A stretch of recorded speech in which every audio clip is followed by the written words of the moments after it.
Allahu ta'ala anhu o wi'i tabiti wonde nulaaɗo meɗen sallallahu alayhi wa sallam maaki almar'u neɗɗo ma'a man ahabba himo wondi e ɓen ɓe o yiɗi. Neɗɗo ko wondata ko ɓe o yiɗi ɓen, mana fayda adna wala harawo ko heewi kon sina hara. Neɗɗo taw gaño mum on haaju mum gasata sina e juuɗe gaño mum on o wondata e gaño makko, ko giɗo makko on o wondata. Neɗɗo no wondi e ɓe o yiɗi. Oɗo hadis no fotana sellugol mum ari e fillaye goo qila linnabiyyi nelaɗo ma kana arrajulu yuhibbul qawma walamma yalhaq bihim. O ma kana neɗɗo yiɗa yimɓe kono ta o hewtaki ɓe, mana lamma yalhaq bihim o hewtaki ɓe ka ɓural e ka dewal e ka teddungal e ka e piiji ɗin fof kono mo yiɗi ɓe noon, kono distance mo wolna ɗum hakkude makko e maɓɓe. haray ko honno ɗum kadi woniri. laaɗo maaki almar'u ma'a man ahabba, neɗɗo o wonday e ɓe o yiɗi ɓen, o wattidete ɓe o yiɗi ɓen, hay si tawi ɓe fotata dewal, ɓe fotata moƴƴugol. oɗo hadis no filla fillayeji buy e fillaye goɗɗo goɗo on ɗon ko Anas ibn Malik filli ko on non watti hadisaji 350 kono maana majji on ko gootum. oɗo Anas o wi anna arabiyan, neɗɗo dowri, neɗɗo fulawa, neɗɗo hoɗa egga, jokkuɓe daabeji wona ɗo balɗe ma lebbi, si tawi ko daabeji ɗi ñamata kollanni ɗon egga ɗon kadi yara ka tawi ñamete daabeji mum ɗi no woodi wo inne al arab. oɗo qala li rasulillahi sallallahu alaihi wasallam, o wi'ani nelaɗo, o landi nelaɗo gallandal ɗo, o wi mata sa'atu, nelaɗo ko honde dargal ngal daroto. qala rasulullahi sallallahu alaihi wasallam,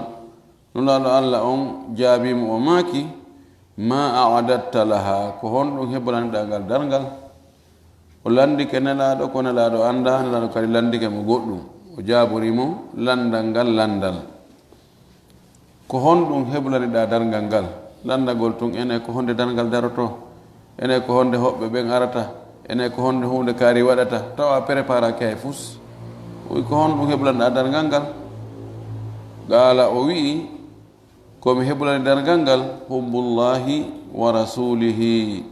ko yiɗugol allah e nelaɗo mum on, ko ɗum ɗon mi heɓlani dargal ngal. qala nelaɗo on tumati jaabimo anta ma'a man ahbabta, an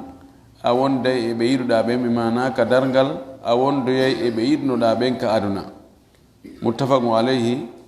o hadis no fotta e sellugol mum. wa hadha lafdu muslimin, ngol konngol ɗo ko imam muslim soggiri ngol ni. wa fi riwayatin lahuma, no e filla e maɓɓe kamɓe ɗi ɗo non imamul bukhari e muslim, nelaɗo ma kadi o ɓaynal maaki ko honɗum heɓlanɗa dargal ngal. o wi'i ma a'adattu laha min kathiri sawmin wala salatin wala sadaqatin walakinni uhibbu llaha wa rasulahu. o wi'i mi heɓlanali dargal ngal dey korka ɗuɗuka, ma julde ɗuɗunde, ma sadaka ɗuɗuɗo. wona ɗum mi heɓlani dargal ngal. non fof fayda mi mara buy, na korka buy mi mari, wona julde buy mi mari, wona sadaka buy mi mari. gasa ɗin ɗon fof ko ber farillaji ɗi tun woni e wadde. o wi walakinni kono min miɗo andi uhibbu llaha wa rasulahu, miɗo yiɗi allah e nelaɗo makko o. wayda ko ɗum ɗo o mari njooɓa mo o ɓuri jortorde moƴƴere heɓotonde e munde ñande dargal. kono noon mbiɗo yiɗi allah e nulaɗo makko on de. taban en andi ɗo mono yiɗi allah e nulaɗo makko on, o waɗay ko welata allah on e ko welata nelaɗo allah on. tawa dewe goɗɗe goo o fo kanko watti temettate capanɗe jeɗɗi wa an ibn masudin itta abdullah ibn masud radiallahu taala anhu qala o wi kanko abdullah ibn masud jaa rajulun ila rasulillahi sallllahu alayhi wa sallam gorko ari ka nelaɗo o maaki nelaɗo fa qala o maaki nelaɗo ya rasulallah ko ayu nelaɗo allah kayfa taqulu fi rajulin ahabba qauman wa lam yalhaq bihim oɗo e hadis abou moussa al ashari on ɓawoga riwaya ɗimmo on ko gootu o wi ene nelaɗo ko honɗum ko honno wonirta maɗum honɗum wiwɗa e gorko himo yiɗi yimɓe kono o hewtaki ɓe mi wiɗen noon o hewtaki ɓe ka wakkilare ka dewal ka peewal ka moƴƴere o hewtaki ɓe kono mo yiɗi ɓe noon fa qala rasulullahi sallllahu alayhi wa sallam nulaɗo allah o maaki almar'u maa man ahabba neɗɗo wondey e ɓe o yiɗi ɓen muttafaqu alayh ɗiɗo hadisaji fof mana mum ko gootum o hadis mo anas filli ka neɗɗo fulawa on landi nelaɗo ko honde dargal ngal daroto o wini honɗum heɓranɗa dargal ngal o wi ko yiɗugol allah e nelaɗo allah on anas no fillo wonde ndeññande ɓayɓe nani nelaɗo no maka ɗum ko ɓe welti kon kamɓe sahabaɓe ndeññande ɓe weltorali waɗum ɗum gila ɓe naati l'islam ɓay ɓe andi jaka si a yiɗi goɗɗo ka aduna ga tawa ko neɗɗo moƴƴuɗo ko ange on ɗon wondoyta yawmal qiyama ɗum haray ko yettude allah hiɓe andi kan pellet hiɓe yiɓe fof maɓɓe ɓe yiɗi allah hiɓe yiɗi nelaɗo allah ɗum waɗi yiɗugol yimɓe moƴƴuɓe ɓen no moƴƴi wano woniri yiɗugol yimɓe bonɓe ɓen kadi no boni so tawi neɗɗo ko firawna en o hamana en e bandiji goɗɗi fewnditiɗi fewno ɗo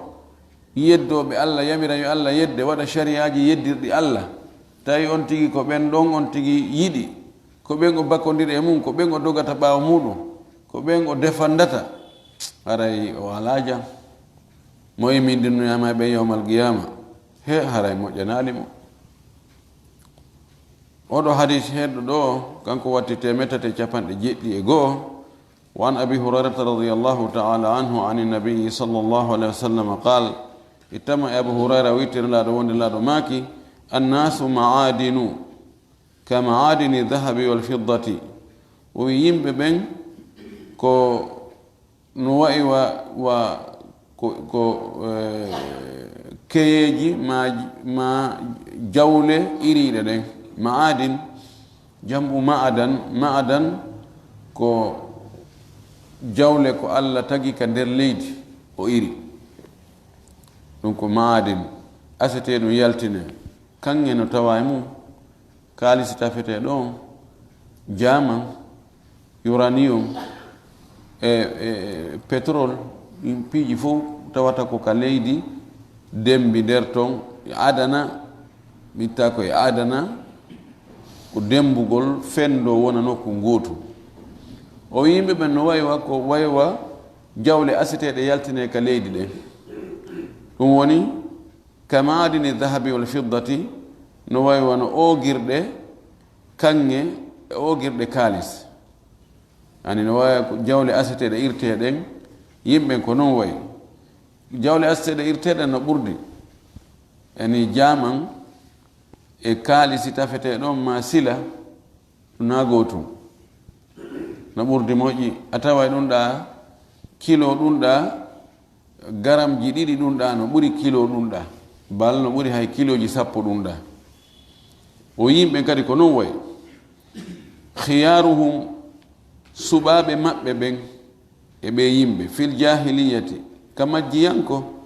khiyaruhum ko ɓen kadi woni suɓaɓe maɓɓen fil islami kadi islam isa faquhu si ɓe faami dina kam ɓurnoɓe wonde bandi fewno majjiyanko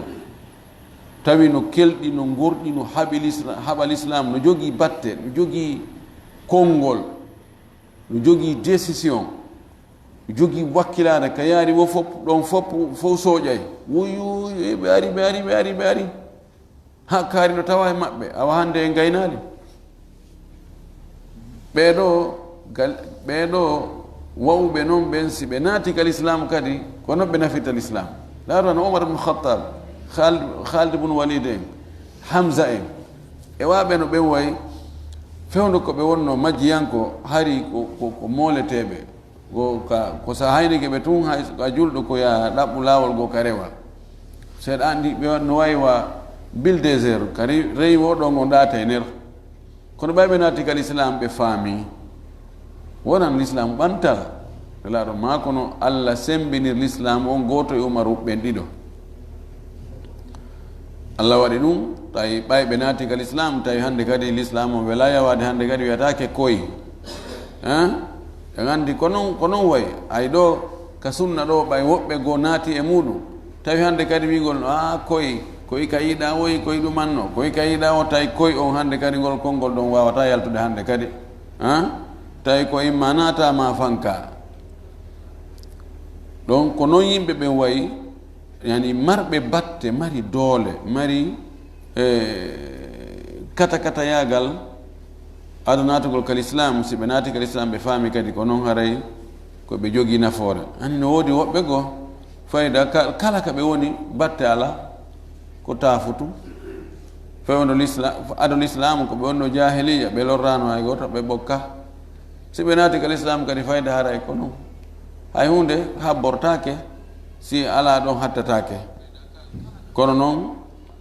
ɓay si wonti woni julɗo kan julɗo no way wonno haray himo jogii nden moƴƴere ɗon o wi wal arwahu ruhuji ɗin junudun ko koneli mujannadatun eltaɗi ruhuji ɗin ko koneli eltaɗi jannada ko formugol ko eltugol jundi ko neɗɗo eltaɗo forma fi waɗugol hunde si innama yahuɗo ko yahay si innama daroɗo daroto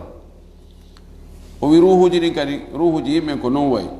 fama taarafa minha ko andodiri kon e mum e ɗi ruhuji ko tawata andodiri italafa wowodiray ruhuji ɗin ɗi fottoyay si yimɓe ɓen ɗanike ruhuji ɗi wonde ɗi yahay ɗi fottoya kala ruhuji taw ɗi fottoyi ton ɗi wowodiri ton si ɗi arti ka ɓalli joom ɓalli ɗin kadi wowodiray yiɗodira yurmodira wa ma tanakara minha ikhtalafa ruhuji luutodirɗi ton ɗi ruhu ɗi andidiraɗi ɗi ko on ɗo mi famanali oɗo min mi pottike si tawi ruhuji ɗi weldali toon tun kadi jon ruhuji ɗi luutodiray ɓe weldata ko noon allah waɗiri rawahu muslim ko filli oɗo hadis ko imam muslim wa rawa al-bukhariyu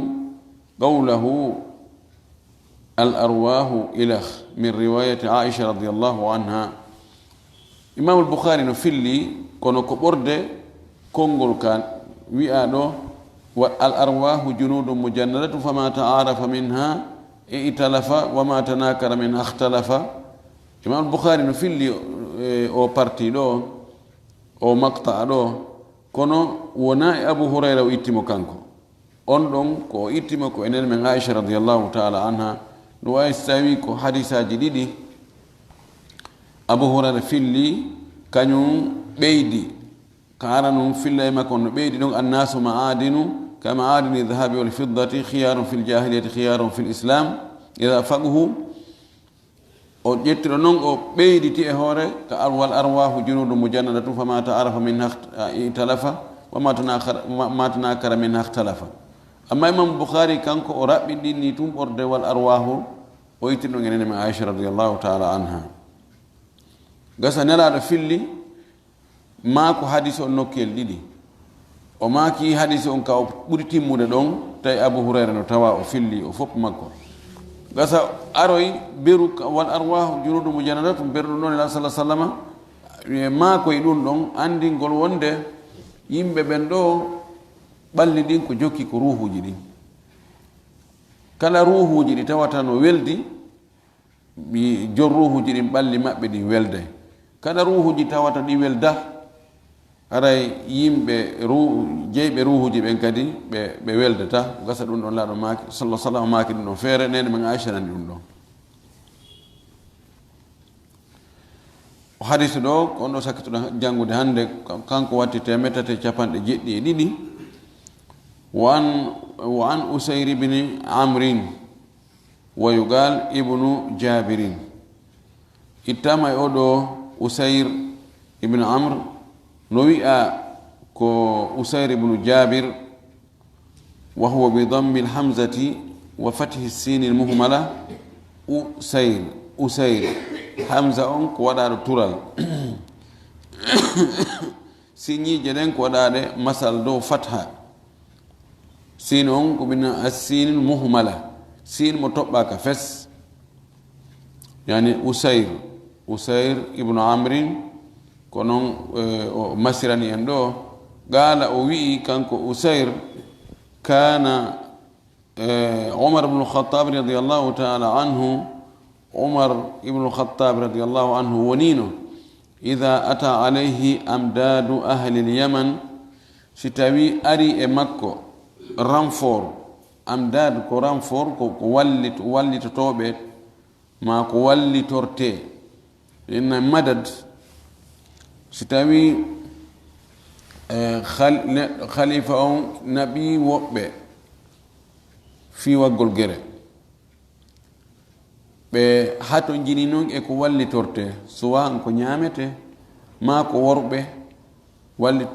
ko ɓeydaɓe ma ɗum ko aala ko ɓe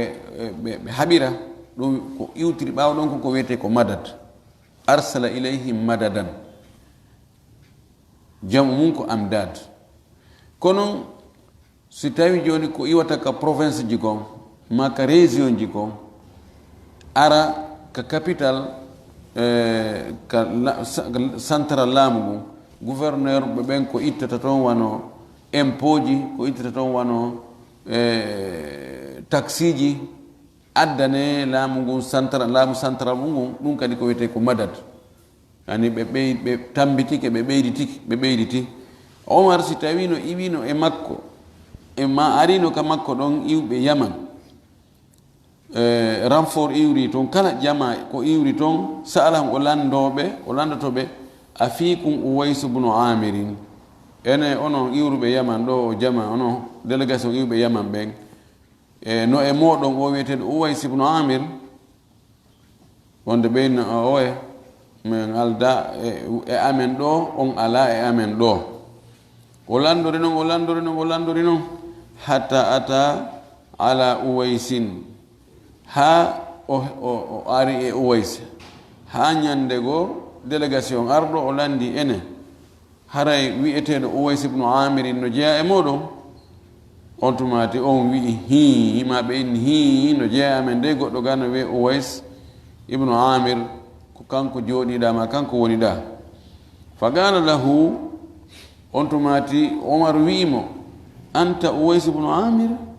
ko an woni uways ibnu amir gala nam o inni hi gala omar wi'imo min muradin ko e leñol murad jeeyaɗa summa min qarani refti e leñol gol ɗon kadi ko e nder leñol wiyetengol qaran jeeya gala o wi nam hi ani joni so wi dayeɓe ɓen onon ko e dayeɓe jeeya ɗon e yette bariɓe ɓen ma e suudu alfaya ko noon hakkude murad e qaran woni leñol janol ngol murad ko e suudu goo e nder ɗin cuuɗi ɓoyi koye ɓen jeeɗa gala nam o inni hi gala omar landimo kadi fayin o wi fa kana bika barasun jogino bade nangeno ka fa bari'ita minhu ndikkuɗa e bade ɗen illa mawdi a dirhamin sina beru tammaru ka waloto ka gala o wimo naam hi gala omar wimo laka walidatum iɗa mari yumma ka gala naam o wi hi ɗelande sukki de omar qala on tumatu umar wi sami'tu rasulallahi sallallahu alaihi wasallam yaqul minaninu laado allah on no maka ya'ti alaykum aray e modo uwais ibn amirin o wi'eteɗo uwais ibn amir ma amdadi ahli al-yaman wondude e renfort yimɓe yaman ɓen min muradin on ko jeeya ko e leñol no wi'e murad thumma min qaranin refti e leñol gongol go kadi no wi'e qaran kana bihi barasun himo wonduno e ñaw wi'etenogu baras baras ko bade ko puƴe nangata waɗa paali fetta colɗa fa bari aminhu o dikki e on nden nawnare ɗon illa mawdi a dirhamin si wona beru ka mbuɗo walato ɗon ɗum ɗon no colɗi no heddi lahu walidatun wa biha barrun on no mari nene himo ɗiggani nene makko moƴƴi noon himo danki nene makko himo ɗofti nene makko moƴƴi law aqsama on noon si o woodi ala llahi e hoore allah la abarrahu allah ɗigginaymo mana allah waɗay ko wi kon hara o yanali e wondore nden fa in istata'ata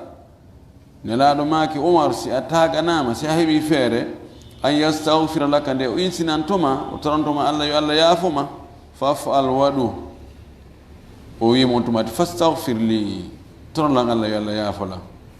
fastahfara lahu o torani umar yo allah yaafo umar faqala lahu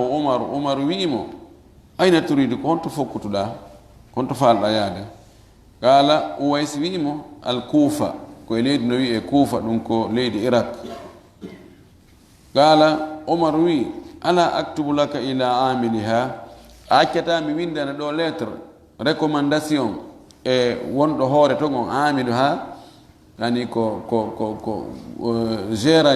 gérant nokkur nden toon ko gouverneur nokkur nden toon accata mi windana ɗo lettre recommandation e gouverneur on toon e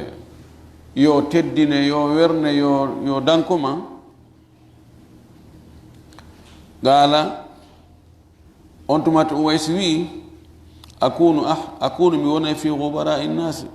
mi wona e miskimɓe ɓe mi wona e yillodira e yimɓe ni nalaniɓe yimɓe miskimɓe ɓen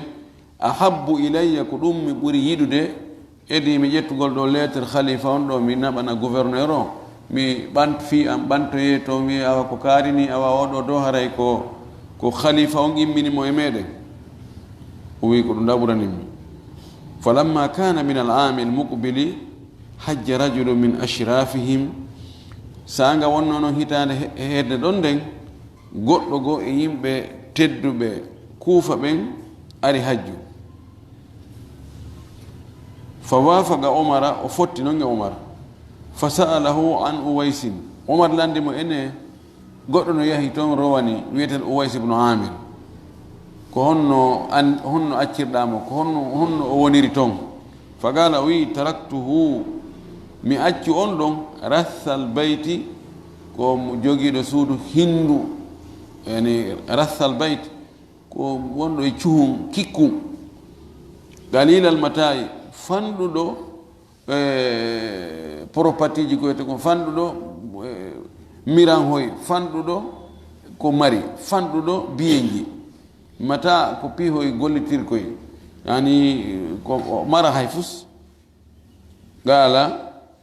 umar fillani on ɗon o wi'i sami'tu rasulallahi sallallahu alaihi wasallam yaqul minannuɗo aɗa allah wonno maka ya'ti alaykum no ara e moɗon uwais ibnu amirin ma amdadi ahli alyaman min muradi summa min qaran kana bihi barasun fa bari'a minhu illa mawdi dirhamin lahu walidatun huwa biha barrun law aqsama ala allahi la abarrahu fa in istata'ta an yastaghfira laka faf'al fa ata uwaisan on ɗon noon o ari ka uwais on ɗon gorko mo saydna omar fillani o qissa ɗo o ari ka uwais fa qala istaghfir li torlan allah yo allah yaafalan insinano lam qala anta ahadathu ahadin bi safarin salihin fastaghfir li o wi an ko a keso e voyage moƴƴo yeyahi hajju ya iwti hajju an iwtuɗo hajju on ko an torantomi allah yo allah yaafolam torlan allah an qala li on tumati o wi immi laqita umara a fottoytoge umar qala nam o inni hi fastaghfar lahu on tumati o toranimo noon yo allah yaafomo o du'animo fa fatina lahu nnas yimɓe noon andi fi makko yimɓe jojanimo